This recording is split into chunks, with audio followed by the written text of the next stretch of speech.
What is going on, Junkie Nation? Gorgeous George and Goes are back with another superstar from the sport of mixed martial arts. Today we get to talk to Bellator bantamweight Danny Sabatello, who's got a big fight coming up on December 9th against Raufeon Stots. It's the main event at Bellator 289. Check the fights out on Showtime. What's up, Danny? How are you? I'm doing good, man. How you guys doing? Doing good. You caught me saying it. I like this guy. I've ever since you started with Bellator and you've done your thing, become a fan, and I know that you have a lot of fans. You really know how to stir the pot. Yeah, absolutely. You know what? And the good thing about this is I'm not putting on some shtick or some corny bullshit act. This is kind of who I am, and I'm gonna be who I am no matter what. I know a lot of people aren't gonna like it. There's also gonna be people that do like it, but either way, it's just who I am, and I'm excited to show the fans exactly who I am consistently. When I first started out with this MMA stuff, I think people thought maybe I was putting on a shtick or something like that. Maybe I was just cautioning the wind, but this is exactly who I am, and I think fans are starting to realize that. So, like, even at Thanksgiving, are you like, pass the fucking cannoli and this and that and F-bombing everybody, or do you tone it down a little bit? Yeah, I mean, I live in a very Italian family, so everyone kind of has the same potty mouth on them. Of course, you want to be respectful around, like, my mom and all that stuff, but yeah, pretty much we're all the same. Everybody realizes that this isn't a front. Who I'm close with, friends, family, they understand that this is exactly who I am, and they're excited as well as I am for everybody to really see that. You look like, because Chicago, I believe, is home base, right? Where your hometown, where you're from? Yep. One of my favorite comedians is Sebastian Maniscalco, and I see some similarities, but you look like the kind of guy that would have stuffed him in the locker. He is the funniest guy ever. He's actually from Arlington Heights, and that's exactly where I grew up, was Arlington Heights. Yeah. So he's obviously a lot older than me, but I honestly think he's the funniest guy that has ever lived. He's hilarious. He is. And so this is the part where I hope you don't take this wrong, because you've had some decisions, and I know the finishes are coming, my man, and you've had some finishes, right? But I'm talking about the Bellator stage. But yet somehow, through the domination, the pace that you put on, and then of course the shine that you have in your personality, we all overlook it. We still want to see more. You know how fickle fans can be. They want to finish. It doesn't happen all the time. But my point is you're entertaining at a high level, and those finishes aren't there yet. And again, I'm confident they'll come, because I see your style, and it's just a matter of time. And you're facing some tough cats, but again, you've transcended things, man. Yeah, absolutely. And every fight that I go into, of course, I'm searching for the finish. I've been fortunate enough to go up against some absolute killers. That fight with Brett Johns, who was top 10 in the UFC, was only on 5 days' notice. So, of course, I am going in there trying to finish him, but he's a motherfucker. He's hard to finish. And then you look at my next fight against Jornel Lugo, an undefeated fighter with confidence through the roof. It's really hard to take someone's O, because that they think that they can just topple on top of the mountain. And I thought I could have really finished him. I thought it was coming in that second and third round, and I was slicing him open, and there was blood spewing everywhere with my elbows in his face. And then I had a tough opponent, my last fight with Higo. I really would have liked to finish him, but he's a guy that you can't really open up too much, because that's going according to his game plan. He wants you to slip up for a slip second. He wants you to gain more confidence, make a slight mistake, and then that's when he gets your neck or your arm or your leg. So obviously, with this fight coming up with Raufeon Stots, I don't think he's very dangerous. I don't think he has any crazy jiu-jitsu like Leandro Higo did or anything like that. So I am able to open up more. And when you're able to open up more in this game, that's when the finishes do come. This fight with Raufeon Stots next weekend is 5 rounds, because it's for the title. So I'll have plenty of time to break him and get this finish. I do see myself finishing Raufeon. The good thing about me is I'm only 29 years old. I've only been in MMA for a little bit of time now. So I am consistently getting better. I'm at the best gym in the world down in South Florida at American Top Team. So all I got to do is really just show up and listen to my coaches, and I'm going to get better. And, I haven't fought in maybe 5 or 6 months. So I've made very big gains, and I'm very excited to put that on display and get this finish against Raufeon Stots' bitch ass. You know what? I honestly thought there was about a 25% chance he was going to say, how about this? I'm finished with this interview, fatto, and just gotten the hell out of here. And we would have taken it. We would have deserved that one. But I did think that was a possibility. I was treading water.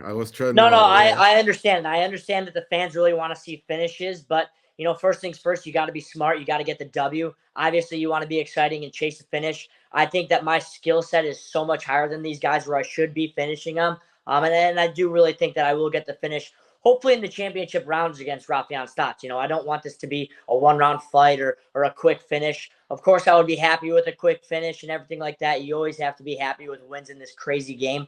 But I really do want my war with him. I want blood to be spewed. I want to break him. I want to have no doubt in the fans' mind that I'm so much better. This is such a crazy sport where we have little gloves on. Anybody can get knocked out. Anybody can be submitted in a matter of seconds. You don't always see who's the best person. With this fight, I want to carry it on as long as possible where you do see how much more dominant I am than this motherfucker, and then I'll get the finish.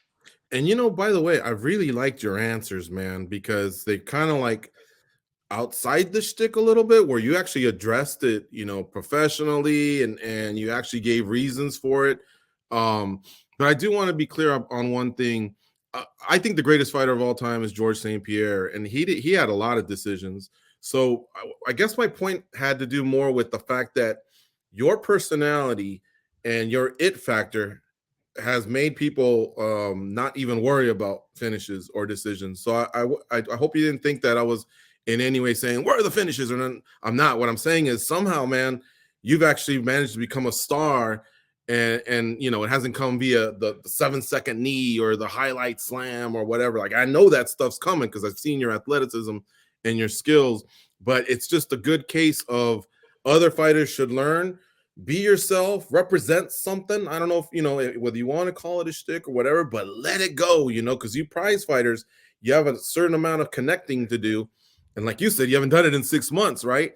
But yet people are like, when's this guy fighting again? That's all I keep hearing. So, like that's what I wanted to give you kudos on. No, absolutely. And when the expectation is so high where people are saying that, holy shit, he has to get a finish over these very elite fighters, I'll take that. You know what? To me, that's actually giving me praise and high props where not only am I winning these fights and everybody expects me to win, but everybody thinks so highly of me that I should be getting finishes over the best guys in the bantamweight division, regardless of promotion. But yeah, I do need to get finishes. I want to get finishes. If you look at other people other than GSP, Khabib obviously had a lot of unanimous decisions early on in his career, and I'm still fairly new in this game. It's early in my career. But yeah, again, with these other guys, these other fighters, I think everyone's afraid to talk shit because they're afraid of the repercussions. Yes. I don't care what anybody fucking says. The only views I care about on me are my coaches, my teammates, my friends, my family. Everybody else can fuck off. I think everyone's afraid to talk shit because if they lose, the comment section on their Instagram is crazy because people will be haters. But who gives a fuck? Who cares about all those losers spewing hate out there? They're upset with their own lives. I think fighters need to understand that, who really gives a shit about some people that you'll never meet? Who gives a shit about this fake Instagram and Twitter world? The only people that matter is your friends and family. Whether I win or lose my fights, it really doesn't have too much differential on my life. My friends and family are going to love me and care about me no matter what. The only thing that differs if you win or lose is the comment section on Instagram. And I'm really not too careful about that. I don't really give a fuck.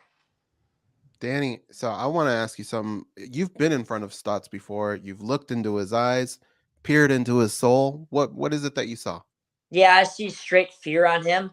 Ever since my last fight against Leandro Higo, once that was done, they brought Raufeon into the cage, and I had my middle finger in his face for about 5 seconds before he actually did anything. I think he was absolutely stunned from there on out.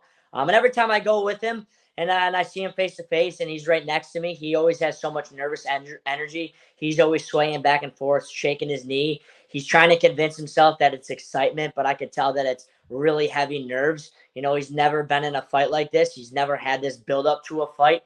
He's never really talked trash like this before. So the stakes are a little bit higher from him. One thing with me is I believe in mental warfare, and I believe in building the pressure because I think that's when the best Danny Sabatello comes out, is when the lights are brighter and there's more pressure. And I think that a lot of people crumble once there's pressure and the lights are brighter. I think when we go in there in that cage December 9th, I think the lights are going to be a little bit too bright for him. I think he's going to be a little bit too heavy in his legs and his arms, and he's going to feel exhausted after one round just because of all that pressure mounting. And, whenever you go up against a guy that you hate and you're in foreign territory, you just want to knock his fucking head off. So I know he's going to go out there in that first round and just want to finish me with all his might. but I'm a smart guy. I'm cool. I'm calm. I'm collected. This isn't foreign territory to me. This is just another fucking fight to me. And I'll be able to expose him once he gets dog tired. So one of the things that I think is unique about your fighting style is your pressure. You don't give the fighter any time to think. You're constantly in their face. So this being a 5-round fight, do you need to fight any differently, or can you do that same pressure for 5 rounds? Yeah, I love that it's 5 rounds. I think 5 rounds are tailor made to my style.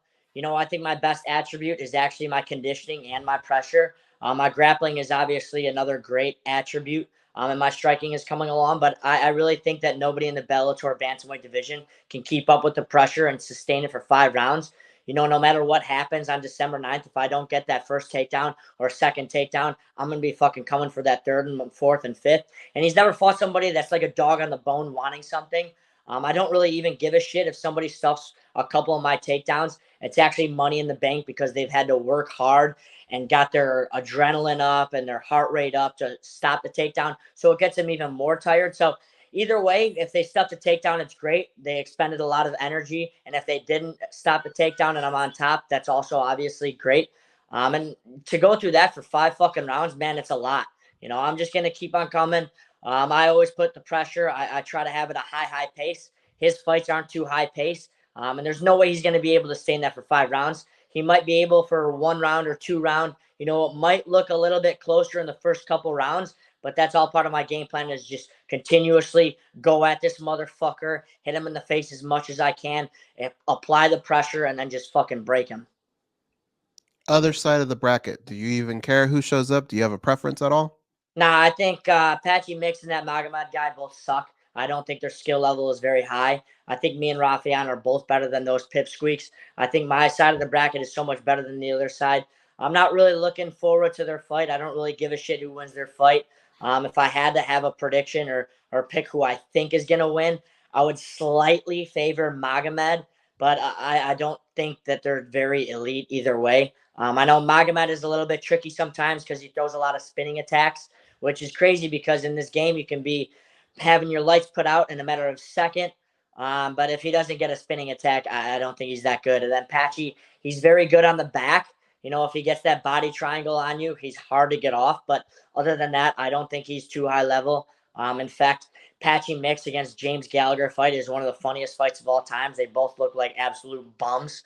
So with that fight going on December 9th, I don't really give a shit who wins. I don't really have too heavy of a prediction. I think they both suck, and I'm looking forward to beating the shit out of whoever wins that fight.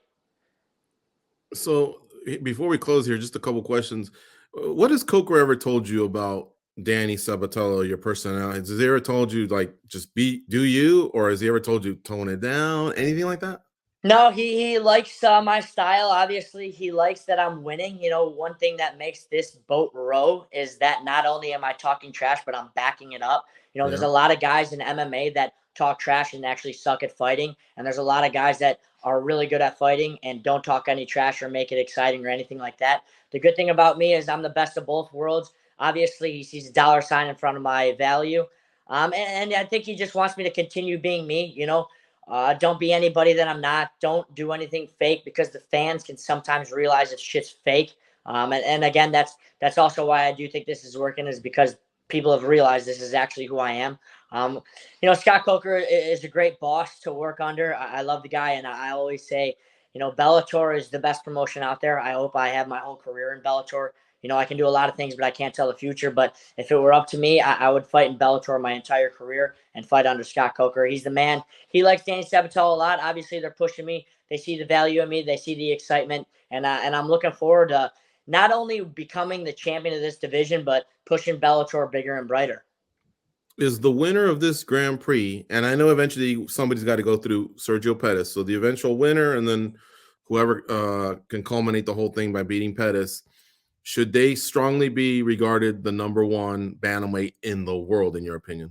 100%. I actually think this fight with Raufeon Stots, the winner of this fight, should be considered the best bantamweight on planet Earth. Bellator's bantamweight division is the deepest and best division of all MMA promotions. If you look at our Grand Prix tournament, it's absolutely stacked.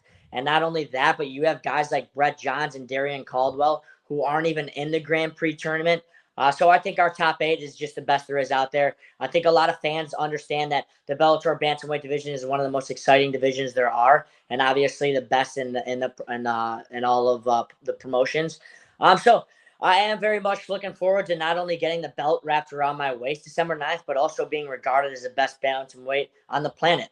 And I don't see Sergio Pettis as the champion. I think after I beat the shit out of him, it won't really do too much because honestly, I see Stots as the champion. I don't see Stots as the interim champion. I think the winner of this fight is the absolute champion of this division.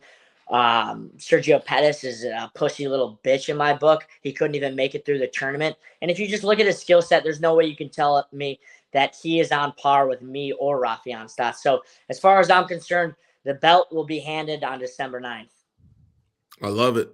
All right, last one. This one's a personal question, but I can back it up, so I hope you don't think I'm clowning. Nick Bosa plays for the 49ers. He's one of my favorite players. That's my favorite team. And I remember during the draft or something like that, they're from Chicago too, him, his brother Joey. And somebody just said, hey, fun fact, his family actually has ties, generations in the past or whatever, to Chicago mob. And I'm just wondering, Italian Gangster, do you or your circle of family or friends, same thing? Don't break my legs for asking, but I'm just curious. Yeah, I don't know. It's a tough and tricky question. Usually people that talk about that stuff aren't actually about that stuff.